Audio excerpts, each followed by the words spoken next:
Hello Dhatri creations. మనం నోట్లో వేసుకునే వెన్నలా కరిగిపోయే చక్కటి ఇడ్లీకి గట్టి చట్నీ చేసుకొని తింటే ఎంత బాగుంటుందండి. మనం వాటికి ఒక గ్లాసుడు పప్పుకి 3 గ్లాసులు ఉప్పు నూక వేసుకొని నానపెట్టుకోవాలండి. నానపెట్టుకున్న తర్వాత మనము పెద్ద గ్లాస్తోని మినపగుళ్ళు తీసుకొని అవి కూడా చక్కగా నానపెట్టుకోవాలండి. కడుక్కుని నానపెట్టుకుని ఒక గంట నానితే చాలండి. మినప్పప్పు ఎక్కువసేపు నానపెడితే దాని ఉరుము అనేది పోద్దనమాట. మనము ఒక గంట చాలు. గంట నానిపోయిన తర్వాత చక్కగా అది గ్రైండర్లో వేసుకొని కొద్దిగా నీళ్ళు వేసుకొని అది మెత్తగా రుబ్బుకోవాలండి. ఉరుము వచ్చినట్టుగా. ఎంత బాగా ఉరుము వస్తే మనకి ఇడ్లీ అంత సాఫ్ట్గా వస్తుంది అనమాట. మనం రుబ్బిని బట్టించే ఉంటుంది.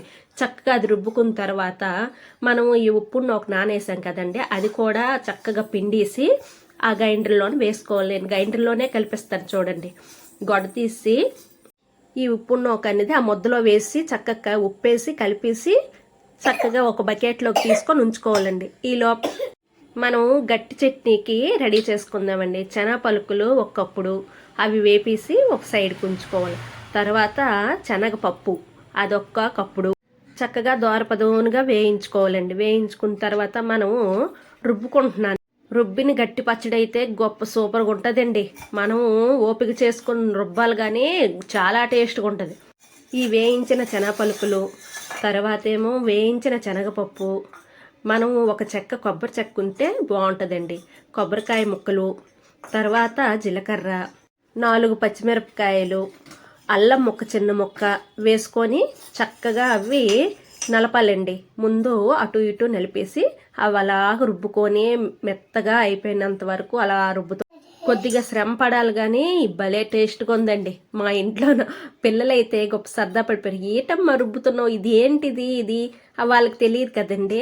నాన్న ఇది రోల్ నాన్న, ఇందులోన చట్నీ గట్ట ఏవైనా రుబ్బుకోవచ్చు, చాలా టేస్ట్గా ఉంటాయి నాన్న అనేసి ఈ కాలంలోన మనము కొద్దిగా ఓపిక చేసుకొని రుబ్బుకొని ఇలా చేస్తే పిల్లలు కూడాను ఇది ఇంట్లోన అవన్నీ వేసి ఎందుకమ్మా అలా తిప్పుతున్నావు అడుగుతున్నాడు మా బాబు. అయితే అలా తిప్పితే నాన్న పచ్చడి రెడీ అవుద్దిరా, నీకు ఇడ్లీకి చట్నీ కావాలి కదా, చట్నీకి పచ్చడి రెడీ చేస్తున్నాను నాన్న అంటే, ఇంతలో పచ్చడి చేయడం ఏంటమ్మా అనేసి అంటున్నాడు మా బాబు. చూడు నాన్న అలా చూస్తుంటే పచ్చడి రెడీ అయిపోద్ది అలాగని చెప్పితే మా బాబు పక్కనే కూర్చొని అలా చూస్తున్నాడు. నేను తెల్లుల్లి వేయడం మర్చిపోయానండి. ఏటి పచ్చడి రుబ్బుతుంటే వాసన రావట్లేదు ఏటి అని అనుకున్నప్పటికీ తెల్లుల్లి గుర్తొచ్చింది. మనకు పచ్చడికి తెల్లుల్లి అయిపోతే ఆ టేస్ట్ ఎక్కడి నుంచి వస్తుంది, ఆ వాసన అనేసి అప్పుడు గబుక్కున ఆ తెల్లుల్లి తీసుకొని వేసుకొని రుబ్బితే చాలా ఈ తెల్లుల్లి వేయగానే గమ గమ గమ వాసన. మనం ఒక స్పూన్ సాల్ట్ కూడా వేసుకొని చక్కగా అది మరి కొంచెం రుబ్బుకొని అదనేది మనం తీసుకోవాలండి. ఆ పచ్చడి రెడీ అయిపోయింది చూడండి. చాలా టేస్ట్గా ఉంది. మిక్సీతో పని లేకుండా చక్కగా ఓపిక. మన పిల్లలకి సెలవు కదండి ఈవేళ, అందుకు ఈ రుబ్బడం, లేకపోతే మిక్సీ వేసి డ్రై మని ఆడించడమే.